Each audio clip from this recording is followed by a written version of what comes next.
दोस्तों आज की वीडियो में हम आपको सैर करवाएंगे नेपाल के खूबसूरत गांव और देहातों की कि यहाँ के नेपाली लोग को हिमालय के खूबसूरत पहाड़ी सिलसिलों में अपनी जिंदगी कैसे बसर करते हैं। खेती बाड़ी के रवायती तौर तरीकों से लेकर माल मवेशी की फार्मिंग, यहाँ की खूबसूरत पहाड़ी वादियों में बसे इन नेपाली लोगों की सादा तर्ज जिंदगी, इसके साथ नेपाल की मुकम्मल तारीख क्या है, यहाँ के रस्म और रवाज, नेपाली लोगों की खूबसूरत शादियाँ और आप पाकिस्तान से नेपाल फ्री में कैसे जा सकते हैं। इस तरह की तमाम दिलचस्प इंफॉर्मेशन नेपाल विलेज लाइफ के बारे आज आप हमारे साथ जानेंगे। तो चलिए दोस्तों निकलते हैं नेपाल के एक शानदार सफर की तरफ। ये छोटा सा प्यारा सा मुल्क कोई हिमालय के बुलंदो बाला पहाड़ी सिलसिलों के साथ ही आबाद है, जो अपने कुदरती हसीन मनाजर, सब्ज वादियों, बहती आबशारों, नदी नालों, जंगलातों, माउंट एवरेस्ट की बर्फपोश पहाड़ी चोटियों की वजह से बहुत ज्यादा मशहूर है। दोस्तों नेपाल का कुल रकबा 1,47,516 मुरब्बा किलोमीटर है, जिसके शिमाल में चीन और तिब्बत का पहाड़ी इलाका मौजूद है,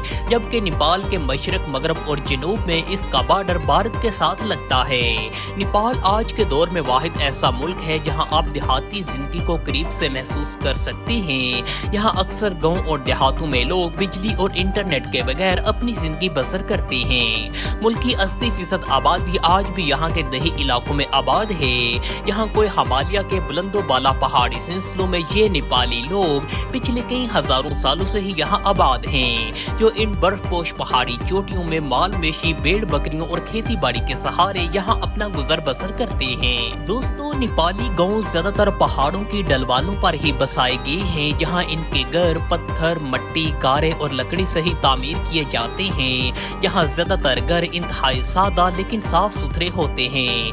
घरों के साथ ही इनके माल मवेशी के बाड़े और घरों के साथ ही इनकी जमीनें मौजूद होती हैं। यहाँ आज भी ये लोग रवायती अंदाजों में ही अपने माल मवेशी की मदद से खेतों में हल चलाते नजर आते हैं।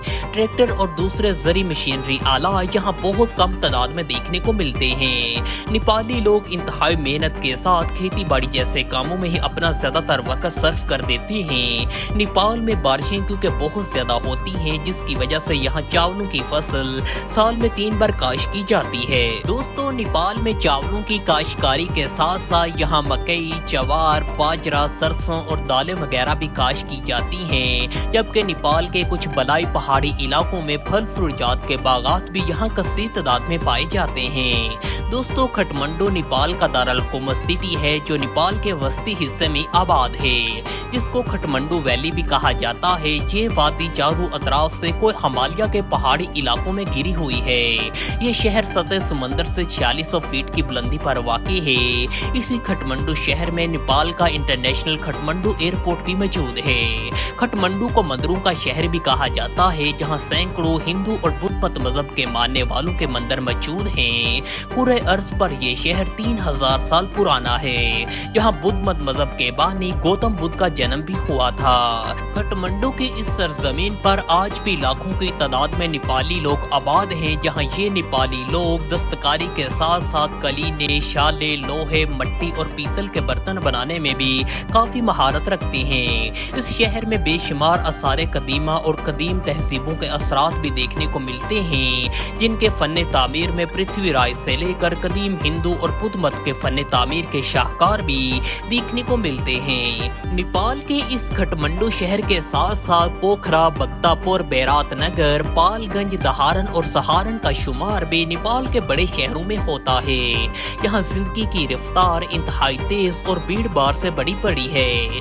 नेपाल क्योंकि एक लैंड लॉक कंट्री है, जिसके चारों अतराफ हिमालयन रेंज, महानगर, मिन्सो लातो नगर के पहाड़ी सिलसिले ही मौजूद हैं। कोई हिमालय का पहाड़ी सिलसिला दुनिया का सबसे अजीम और बुलंद तरीन पहाड़ी सिलसिला समझा जाता है, जो 5 ममालिक में लगभग फैला हुआ है।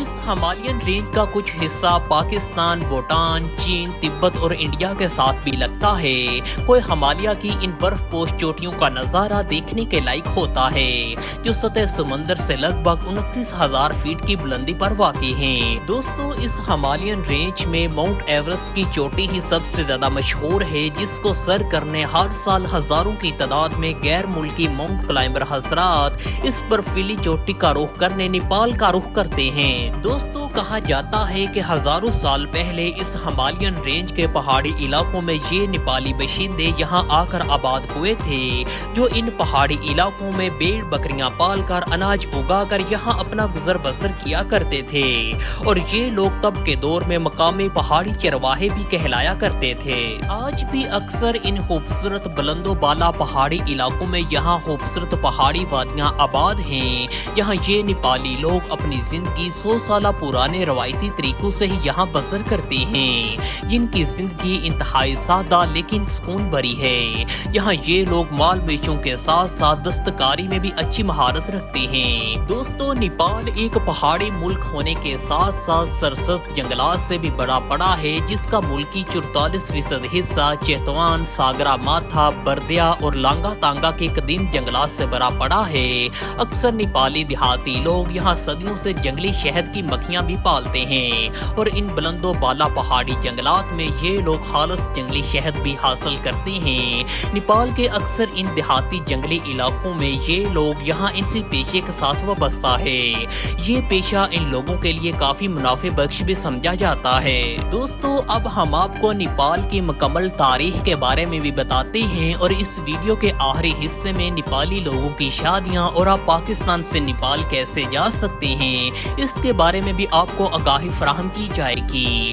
دوستو، آثار قدیمہ کی ایک رپورٹ کے مطابق نیپال کی اس سرزمین پر 3000 سال قبل از مسیح بھی یہاں زندگی کے اثرات دیکھنے کو ملتے ہیں۔ یہاں تب کے دور میں بھی یہاں انسانی آبادیاں آباد تھی، جہاں زیادہ تر مقامی لوگ کھیتی باڑی جیسے پیشوں کے ساتھ ہی منسلک تھے۔ دوستو، اس دنیا میں بدھ مت مذہب کی شروعات بھی نیپال کی سرزمین سے ہی ہوئی تھی، جہاں بدھ مت مذہب کے بانی گوتم بدھ کی پیدائش 563 قبل از مسیح میں نیپال کے انہی پہاڑی علاقوں میں ہوئی تھی۔ یہاں آج بھی کثیر تعداد میں بدھ مذہب کے پیروکار موجود ہیں۔ نیپال کی تاریخ میں اگر شاہی سلطنتوں کی بات کریں تو 7ویں صدی میں یہاں کرتا سلطنت کا راج ہوا کرتا تھا۔ لچوی اور مالا سلطنت سے لے کر 18ویں صدی میں یہاں پرتھوی نارائن شاہ کی شاہی گورکھ سلطنت آباد ہوا کرتی تھی۔ دوستو، اس پرتھوی راج کے دوران نیپال نے خوب ترقی کی۔ 1814 سے لے کر 1816 تک اینگلو نیپالی جنگیں بھی یہاں کافی زیادہ مشہور رہی۔ یہاں کی گورکھ پرتھوی راج کی آرمی نے برطانوی ایسٹ انڈیا کمپنی کے آگے ڈٹ کر مقابلہ کیا، اور اسی دوران یہاں کی گورکھ فوجی جوان پوری دنیا میں مشہور ہوئے۔ دوستو، نیپال کی اس سرزمین پر 1846 سے لے کر سن 1951 تک رانا خاندان کی حکمرانی رہی۔ یہاں 1951 میں رانا خاندان کی بادشاہت ختم ہوئی، اور اسی رانا خاندان نے لگ بھگ 100 سال کے قریب اسی نیپالی سرزمین پر بادشاہت کی۔ دوستو، اب ہم بات کرتے ہیں نیپالی کلچر اور یہاں کی شادیوں کے بارے میں۔ نیپال کا کلچر بہت زیادہ رنگا رنگ ہے، جو قدیم ترین تہذیبوں، قدیم دقیانوسی روایات کے ارد گرد گھومتا ہے۔ یہاں کے اکثر نیپالی دیہاتوں میں شادیاں آج بھی روایتی رنگوں میں ہی رنگی جاتی ہیں۔ یہاں شادیاں انتہائی زیادہ دھوم دھام سے کی جاتی ہیں۔ دولہا اور دلہن اپنے روایتی ملبوسات میں ہی ملبوس ہوتے ہیں۔ لوک رقص و موسیقی سے شادیوں میں آئے تمام مہمانوں کو خوب لطف اندوز بھی کیا جاتا ہے۔ روایتی اور سیاحتی کھانوں سے مہمانوں کی خوب خاطر توجہ بھی کی جاتی ہے، جس میں یہاں چاولوں کی بنی ڈشز یہ لوگ زیادہ استعمال کرتے ہیں۔ یہاں کی شادیاں انتہائی زیادہ دلچسپ اور دیکھنے کے لائق ہوتی ہیں، جو عموماً 3 سے 4 روز لمبی چلتی ہیں۔ دوستو، اگر آپ پاکستان سے نیپال سیر و سیاحت کی نیت سے جانا چاہتے ہیں اور وہاں کے حسین نظاروں سے لطف اٹھانا چاہتے ہیں تو نیپال کی ایمبیسی پاکستان کے شہر اسلام آباد میں موجود ہے۔ یہاں آپ کو سال میں ایک بار نیپال کا فری انٹری ویزا مل سکتا ہے، جس کی کوئی بھی فیس نہیں ہے۔ اگر آپ سال میں 2 دفعہ ٹریول کرنا چاہتے ہیں تو اس کی صرف فیس 8300 روپے بنتی ہے۔